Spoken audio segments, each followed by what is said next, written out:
I would like to know, who knows what cloud computing is? Almost every single one of you, that's awesome, great. Who knows what Openstack is? Awesome, awesome, awesome, oh, great. Who knows what RDO is? Hint, it's on my shirt. Ooh, people are actually looking at me now. Okay, we'll go over that. Besides, RDO is Rain's Dynamic OpenStack, obviously. We're going to talk about what OpenStack is, what is RDO. We're going to talk about the 3 ways that RDO allows you to sample your own cloud, depending on your goals, your environment, your level of commitment, the amount of brain you want to commit to the installer. And then finally, I'm going to introduce you to the TripleO Quickstart, which is my little, not mine little project, but it's my passion. TripleO used to be, still is, kind of hard to adopt, and we're trying to make it as easy as possible so that more people can play. Okay, but first, my favorite subject, who am I? Or me? No? Okay. I am a RDO TripleO developer evangelist. That means I actually code on TripleO, and then I talk good, so I go talk to people about it. I am American, sorry, but I live here in the Netherlands, in Groningen, actually, 10-minute walk from here. I've been an OpenStack active technical contributor since summer last year, which means I'm very, very new to the project. It means that I've done a lot of docs and testing and not so much patching, which kind of sucks, but it is a massive project that we'll go into why it might be a little bit harder to ramp up on. In a minute, I am Leander on Freenode IRC, in those 2 channels and lots of other places. And then that is my actual Red Hat email address. If you have any questions and you can't find me about TripleO, please email me directly, because my goal in life is to get people contributing to this project and making it as easy for people to join and use as possible. Okay, so what is OpenStack? This is the pretty version. Isn't it pretty? It's so simple. And so to you guys, most of you guys said that you're familiar with OpenStack. You're probably laughing on the inside. That's bullshit. It's got 3 little nodes, compute, networking, and storage, which is a misnomer in and of itself, because the storage cube is actually 3 subcubes and then a bunch underneath, a bunch of APIs. It's got a dashboard. Your applications sit on top. I wish it was like this. It would have taken like a week to ramp up and I'd be coding. It's actually like this as of 2010. So this is actually a really old picture. There's not a recent picture with all of the projects on it. Hint, hint, if anyone wants to redraw that, that would be great. What you need to know about OpenStack is that it is an umbrella with a crap ton of smaller projects underneath it. And it's all open source, which means that anyone can contribute to it. And we want to make private and public clouds. Now, when NASA and Rackspace, who were the 2 initial companies on this foundation, decided they wanted to make a cloud availability, they kind of thought of it like the internet. Stick with me. When you get onto the internet, you don't even think about what system you're using to access what browser, what hardware, anything, any use that you can do over the internet with any capability. They wanted to do the same thing, but for clouds. So any hardware, any operating system, any accessibility, any network. Therefore, you get a flying spaghetti monster of doom project. But It can do just about anything in a magical unicorn world. It can't do anything in a magical unicorn world, but that's the goal. Okay, so then what is RDO? It doesn't actually stand for anything, hence the shirt. Some people joked that it was Red Hat's deployment of OpenStack, but that's actually a misnomer. We are completely open source. We do have we dedicate a lot of our engineers to this upstream project, but it's really whatever the developers want to call it, whatever the users want to say that it is, go for it, as long as you know what you're talking about. It's exactly the same, except that it's meant for Red Hat Enterprise Linux, or Scientific Linux, or CentOS, or Fedora. Whatever uses an RPM packaging, that's what RDO is. When the last version of OpenStack was released, it's called Mitaka. It was released in,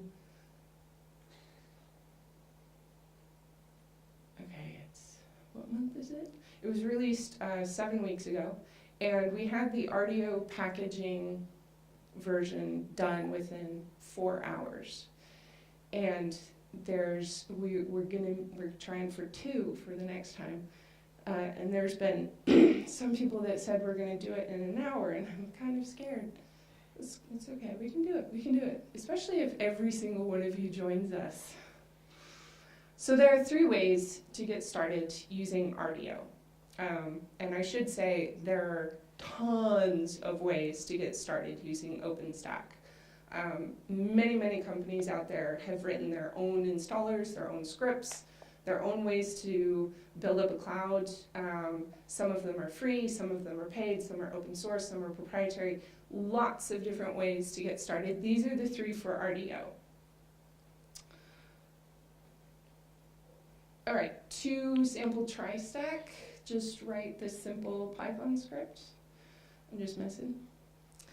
So you could go to your favorite browser, tristack.org. Right now, as of today, you have to join our closed Facebook group. Yeah, I know. TriStack is not just for companies, actually. That's a cutoff on the picture. There's actually tons of companies out there who wanted to get together and basically make it possible for you to sample a cloud without having to do any installation, without having to commit to learning how to install or deploy or anything. Just, oh, you want a cloud? Here. You're welcome. But you do have to join the Facebook group. As of today, we actually are migrating away from Facebook. It's just a convenient way that when all the companies got together and decided to do this, that it's convenient, but we're gonna get away from it. So yeah, if you join the Facebook group today before 8 p.m., I will probably be the one approving your access. And anytime during Europe's daylight hours. What are the resource limits? Oh, great question. Okay, so since you're not having to install anything, there's no limit on that side. You can use anything to access it. But since it is a shared resource, you only get 1 floating IP per instance. Are you familiar? Instances? Okay. That's an EC2 instance one. Right. So yeah, so it's like you have your own version of OpenStack, and then you take a size and then an image that fits that size, and then you create a project, and that section of the cloud is considered an instance. If you had your own OpenStack, you could assign as many floating IPs as you wanted, and then other users could come and access that instance using the different IPs. But because this is a shared resource, you only get 1 per instance. And that's because it's meant to be an individual accessing and testing it out, not a company. You're not meant to use this in production. You're not meant to, hypothetically speaking, to torrent the entire Justin Bieber collection, which has happened, and we had to cut them off because it was taking up too much bandwidth for the other users, for example. So it's easy to get there, but it's very lightweight. But in terms of compute units and storage and resources? No, there's not a limit that way. Like you're going to start slowing down the system. Think of it as approximately a 4 to 6 gig laptop kind of space before you actually start eating up other people's resources. But if you were online at like our time in Europe, like 8 a.m.-ish, Central European time, the resources and the bandwidth is actually quite good for testing it out. And now, now that I've said that, it's gonna go to shit, but right now it tends to be an American heavy resource. Yeah, so test it out. Yeah. Okay, so Packstack is if you do have a little bit more commitment. It's meant to be a proof of concept. It's an all-in-one spin-up. You can actually, of course, use more than 4 lines of code within Bash, but this is the minimum 4 lines within Bash. There's no high availability, and this is one of the strongest reasons why we don't recommend it for production. There are companies, very, very large companies, who do, but they have hacked it to their use, and actually it's pretty awesome use cases. CERN is one of them, but it's not what it was meant for, and so like in the RDO community we're kind of like, that's cool. But that's so cool.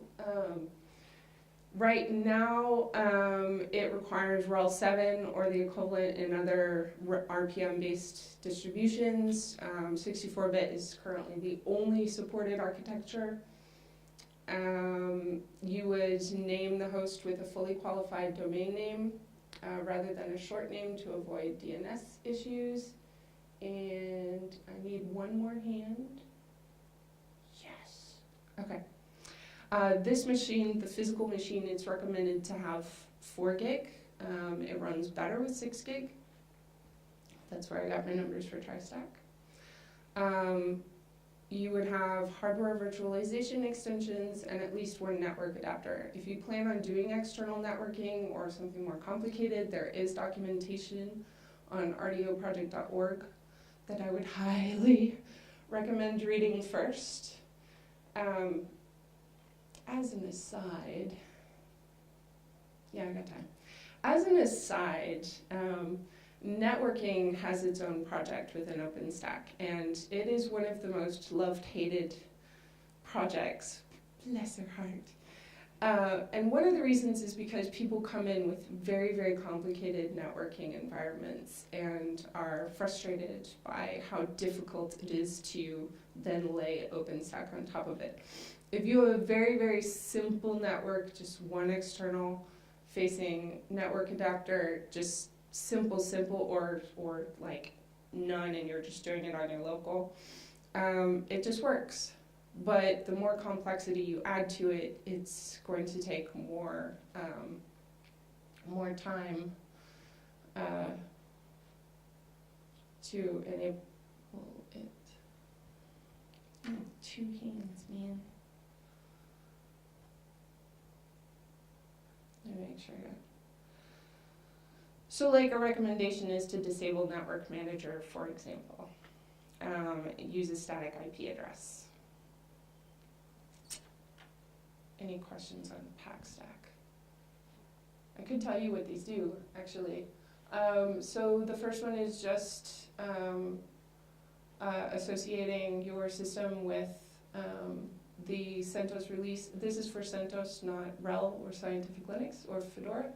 The first line is for associating with the CentOS version of Mitaka, the latest version of OpenStack, updating everything, and then installing OpenStack Packstack. And then you can actually, instead of that fourth line, do Packstack space dash dash answer file equal answers.txt, and then it'll create this the file that you can go in and see what the default installation is, and it's got pretty solid comments down the whole thing about what it does and whether or not you might want that. So if you're interested in what the dash dash all-in-one does, create the answers file first, and then do the installation based on that answers file.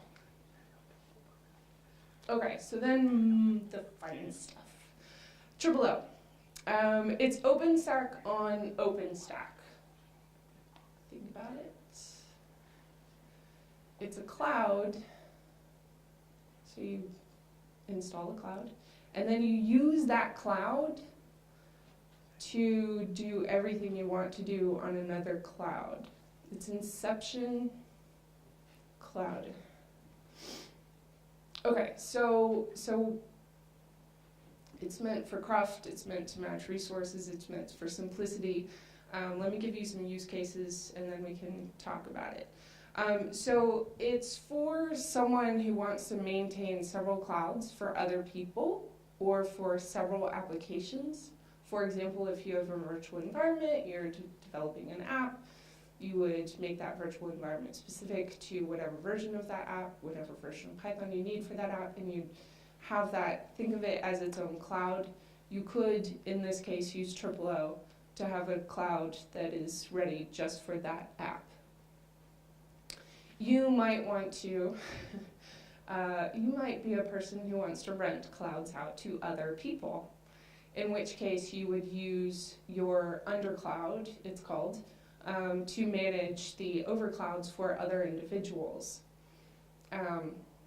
Some people might call this AWS, except that Amazon has their own script that they wrote for for managing their clouds. Instead of writing your own script and ramping up and then having to learn additional information in order to deploy and monitor and maintain your clouds, then you just use the same skill set. So TripleO has its own user interface separate from OpenStack's interface, and that is to avoid confusion. If you were looking at OpenStack's interface, then you'd be using one of the overclouds, but if you're looking at the TripleO, you know you're looking at just your undercloud.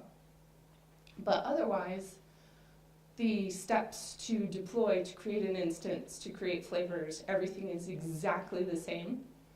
It just looks slightly different so you don't get confused where you are.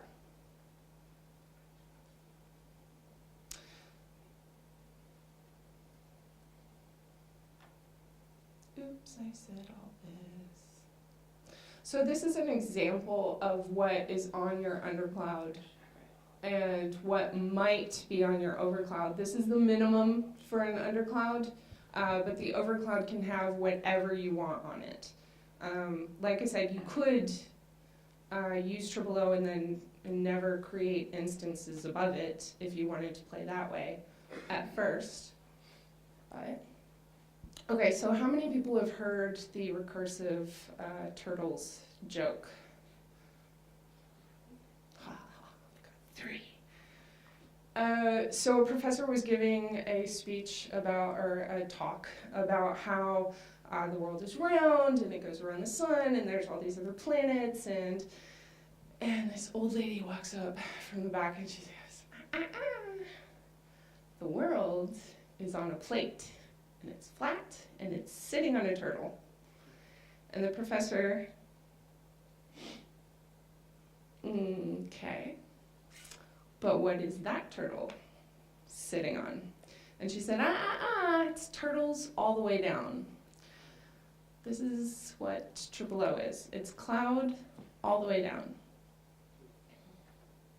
For TripleO, you will need a host machine with at least 16 gig of RAM, ideally 32. this is really painful. I don't know about you, but I don't have a 32 gig system just sitting around not being used. This is a recent jump, and it's because of Mitaka. Not that anything's wrong with Mitaka. Mitaka is awesome.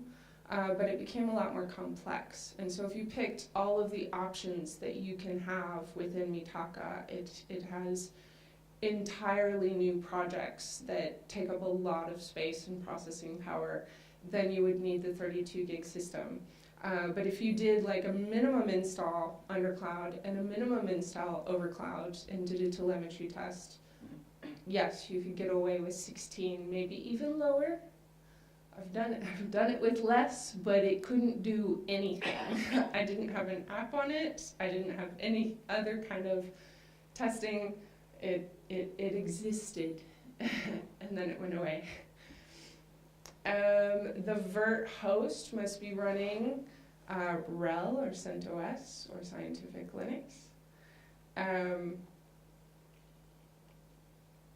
Fedora, poor Fedora.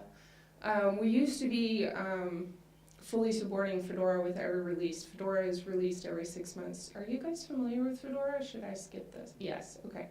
So Fedora is released every 6 months, and so is Openstack, and that made it very difficult to match every 6 months. So we made the choice not to support Fedora directly, but it used to be that when you installed Fedora, it automatically came with the OpenStack repo already there, so you just had to do the yum install. Now you have to run the 4 lines back. So, poor Fedora. Right now, if you go to the documentation for TripleO on TripleO.org, you can set it to your hardware, your goals, and your OS, your operating system. And it's about 12 pages of bash commands, which is plenty of space to hang yourself and mistype. So what we're working on right now, and is this version is completed and runs and works with a very simple network, et cetera, et cetera, et cetera, is these 4 lines of code. And yes, on that 3rd line, there's plenty of space for typo there too. But this is good stuff. It's so much easier now. We would love to get feedback from you guys trying this out. For example, at FOSDEM, actually, at DevConf 1 week later, but right around there. I got feedback, why don't we just make an app that's just, I download the app, I double click, I click some buttons, bam, no bash. And I was like, that's a great idea, why don't you come over and help us make that happen? And he is. So we're really looking for testers, writers, designers, and Python developers to make this the best project it can be. This is the boring slide, but it has any kind of information you want written down, any further questions you have. Again, my email address, feel free to email me directly, I challenge you. And also tweet anywhere. Thank you very much.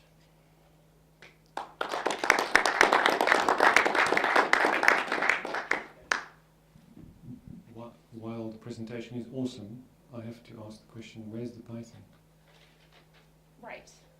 So the whole project is written in Python, and I realized that actually most of OpenStack, 95% of OpenStack is written in Python. So I could deep dive, but then you might be confused about how this fit in the grand scheme of things and whatnot.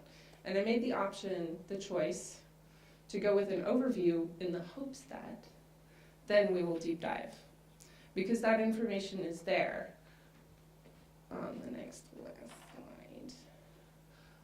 I really strongly encourage people to become active technical contributors in this project, and then you will get all the Python you want. I personally am still up riffing on that. But there was this one. Wait. No, I'm just kidding. I think one of the lessons I learned last year is that you don't necessarily have to throw a bunch of Python at you guys. That you're also interested in the projects as a whole, which is why I came back. Yeah? Any other questions? I'm starting to become a Python developer. I'm studying to become a Python developer. My experiences of programming, if we can say that is programming, is with Bash. So I would like to contribute to some OpenStack project, and as a beginner, what I can do for a project like this? You mentioned something. Yeah. So one of the things that I really like about OpenStack and Fedora and Django and a couple of the other larger projects that I've contributed to is that they have documentation for testing, writing, and they flag their bugs so that they're harder, like, oh my god, leave this to the genius, and low-hanging fruit. Like, literally, they're called low-hanging fruit.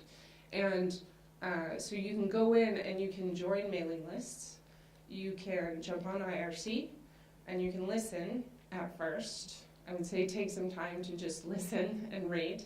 You can do installations and write down parts where the documentation is confusing and ask those questions on IRC, on the mailing lists. And as you become stronger in Python, you can start attacking the low-lying fruit and asking for help with bugs on IRC. Most of the dialogue happens on IRC and mailing lists. Mailing lists. Mailing lists. Yeah. So OpenStack actually has a sandbox that allows you to play and actually open a bug. Where was I? I was next door, and he was talking about continuous integration and code review, and these are all things that OpenStack does automatically. It's part of the DevOps process. So they have a sandbox though where you can actually play without messing anything up, and that's beautiful. You do have to sign a code of conduct and then become a member of OpenStack Foundation, and then they give you access anyway, but then you play in the sandbox and then you can do whatever you want. Yeah, find me on IRC. Any other questions?